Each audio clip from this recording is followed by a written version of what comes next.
Hi అండి. అందరికీ ముందుగా వినాయక చవితి శుభాకాంక్షలు. మనందరి జీవితాల్లో కూడా విఘ్నాలన్నీ తొలగి ప్రతి పనిలోని విజయాలు సమకూరాలని ఆ వరసిద్ధి వినాయకుడిని మనస్ఫూర్తిగా కోరుకుంటూ మరొకసారి అందరికీ వినాయక చవితి శుభాకాంక్షలండి. మనం ఏ పని మొదలు పెట్టాలన్నా సరే, లేదంటే ఏ పూజ స్టార్ట్ చేద్దామన్నా సరే, ముందుగా ఆ వరసిద్ధి వినాయకుడి యొక్క ఆశీర్వాదం అయితే కంపల్సరీగా ఉండాల్సిందే కదా. ఆయన ఆశీర్వాదం ఉంటే మనం చేపట్టిన పనికి మనం వెనక తిరిగి చూసుకోవాల్సిన అవసరం ఉండదు. విజయాలు తప్ప వెనక అడుగు వేయాల్సిన అవసరం కూడా ఉండదు. కానీ ఆశీర్వాదం తీసుకోకుండా ఉంటే అడుగడుగున విఘ్నాలను ఎదుర్కోవాల్సి వస్తుంది. అందుకని ముందుగా వరసిద్ధి వినాయకుడిని పూజించుకున్న తర్వాతనే మనం ఏ పనైనా స్టార్ట్ చేసుకోవాల్సి వస్తుంది. అందుకనే మేము చేపట్టిన ఎలాంటి పనుల్లోనైనా సరే విఘ్నాలను తొలగించి విజయాన్ని ప్రసాదించే స్వామి అంటే ఆ వినాయకుడిని పూజించుకుంటూ మనమైతే వినాయక చవితి చేసుకుంటాం కదా. ఈ వీడియో వచ్చేసి నేను లాస్ట్ ఇయర్ చేసింది. ఇప్పుడు చూపించబోయే వీడియో వచ్చేసి మేము ఈ ఇయర్ చేసుకున్న పూజ ఎలా చేసుకున్నామో చూసేయండి. ముందుగా అయితే నేను ముందు రోజే పూజకి సంబంధించిన అన్ని వస్తువులని క్లీన్ చేసి పెట్టుకున్నా. అమ్మవారు అలంకార ప్రియులు కాబట్టి నేను వరలక్ష్మి వ్రతానికి కొంచెం ఎక్కువగానే డెకరేషన్ చేసుకుంటా.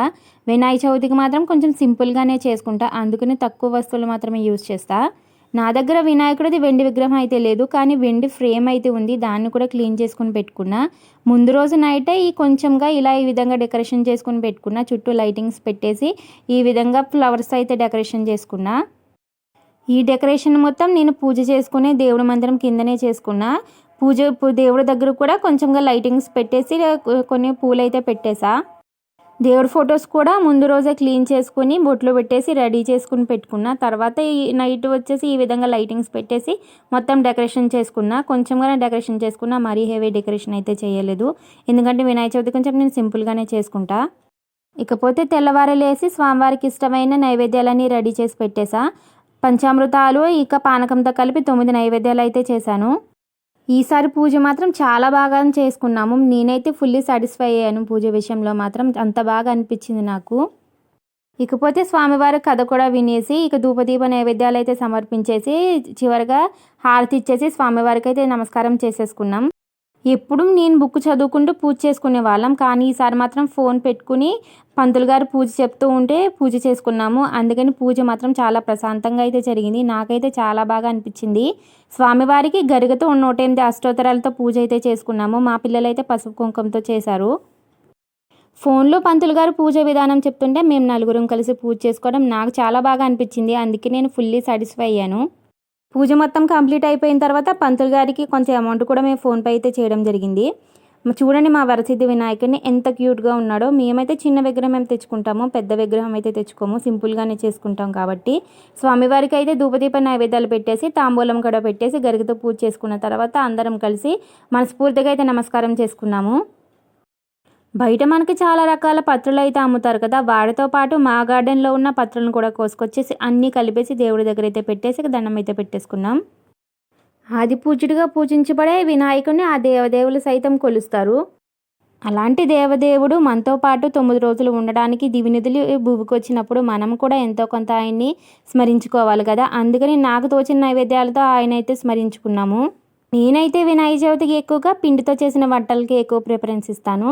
అందుకోసం స్వామివారికి కుడుములని, పచ్చి సలివిడిని, అదేవిధంగా మోదకాలని, ఇంకా బెల్లం తాలికలను అయితే చేస్తాను. వాటితో పాటు పులిహోర, పానకం, పంచామృతంతో పాటు గారెలను కూడా చేసి నైవేద్యంగా పెట్టేస్తాను.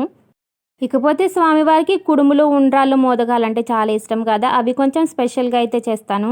వాటితో పాటు అటుకుల బెల్లం కూడా పెడతాను. ఈసారి 9 రకాలు అయిపోయినాయి అనేసి నేను అటుకుల బెల్లం అయితే పెట్టలేదు. మిగిలిన నైవేద్యాలన్నీ పెట్టేసి స్వామివారికి అయితే నైవేద్యం సమర్పించేసుకున్నాము. నేను ఇప్పటికొచ్చి పాలవిల్లి కట్టలేదు, ఎందుకంటే ఆనవాయితీ లేక కాదు, రెంటెడ్ హోమ్స్ కదా, కట్టుకునే ఫెసిలిటీ లేక. పూజ మొత్తం కంప్లీట్ చేసుకున్న తర్వాత పిల్లల బుక్స్కి అయితే ఈ విధంగా బొట్లు పెట్టేసి పూజ అయితే చేసుకున్నాము. నేను కొన్ని బుక్స్కి అయితే పూజ చేశాను. నేను చేసుకొని చూపించిన తర్వాత మా పిల్లలు కూడా కూర్చొని వాళ్ళు కూడా మిగిలిన బుక్స్ అన్నిటికీ బొట్లు అయితే పెట్టేసుకున్నారు. తర్వాత కాసేపు చదువుకోమంటే ఈ విధంగా చదువుకున్నారు. కొంచెం సేపు టైం పాస్ చేస్తూ కొంచెం సేపు చదువుకుంటూ మొత్తం మీద అయితే చదివేసుకున్నారు. తర్వాత మిగిలిన బుక్స్ కూడా బొట్లు పెట్టేశాను. మా చిన్నమ్మ మాత్రం తన బుక్స్కి తనే బొట్లు పెట్టుకుంటాను అని నన్ను మాత్రం పెట్టనివ్వట్లేదు. పెడుతుంటే మాత్రం ఊరికే డిస్టర్బ్ చేస్తూ ఉండింది. అందుకని కొన్ని బుక్స్కి మాత్రమే నేను పెట్టి మిగిలిన బుక్స్ మాత్రం వాళ్ళ కోసం వదిలేశాను. వాళ్ళకు కూడా అలవాటు అవ్వాలి కదా, వాళ్ళ బుక్స్ని వాళ్ళని ఎంత కేర్ చేసుకోవాలన్నది. అందుకని నేను కొన్ని వాటికి పెట్టేసి మిగిలిన బుక్స్ వాళ్ళకైతే వదిలేశాను. మిగిలిన వాటికి వాళ్ళు అయితే బొట్లు పెట్టేసుకున్నారు. మార్నింగ్ పూజ కంప్లీట్ చేసుకున్న తర్వాత ఈవినింగ్ పూజకి అయితే కూర్చున్నా.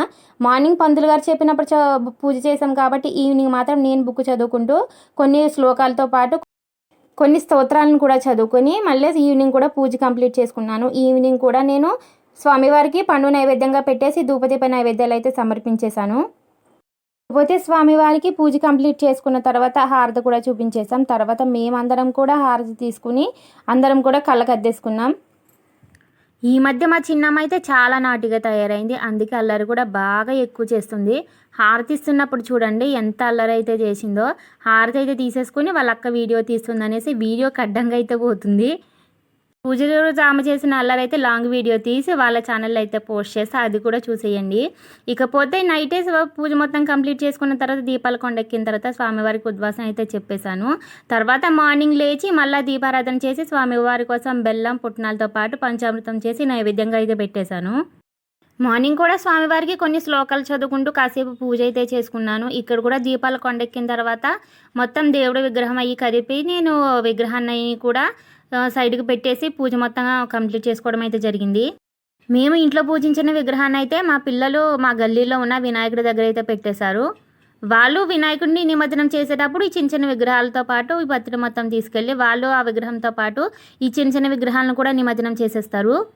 అందుకని మేము పూజించిన విగ్రహాన్ని అయితే తీసుకెళ్ళి మా గల్లీలో ఉన్న పెద్ద వినాయకుడి దగ్గర అయితే పెట్టేశాము.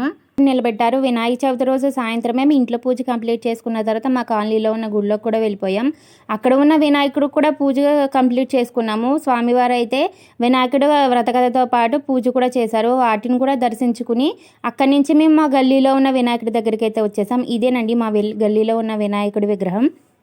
ఈసారి మా వాళ్ళు చాలా పెద్ద విగ్రహమే తీసుకొచ్చారు. ఇకపోతే ఇది వచ్చేసి మా కాలనీ గుడిలో ఉన్న వినాయకుడి విగ్రహం. ఈసారి మాత్రం మేము వినాయక పూజ ఈ విధంగా సెలబ్రేట్ చేసుకున్నాము. మీరు కూడా ఎలా సెలబ్రేట్ చేసుకున్నారో నాకైతే కామెంట్ చేసేయండి. వీడియో నచ్చితే లైక్ చేసి షేర్ చేయండి. మరిన్ని విశేషాల కోసం మన ఛానల్ ఇప్పుడే సబ్స్క్రైబ్ చేసుకోండి. మన వీడియోని ఎవరైనా ఫస్ట్ టైం చూస్తున్నట్లయితే వాళ్ళు కూడా మర్చిపోకుండా సబ్స్క్రైబ్ చేసుకోండి. మన ఛానల్కి సంబంధించిన ప్రతి అప్డేట్ మీ వరకు రావాలంటే మన ఛానల్ అయితే మీరు సబ్స్క్రైబ్ చేసుకోవాలి కదా. Thank you so much for watching this video. జై బోలో గణేష్ మహారాజ్ की जय.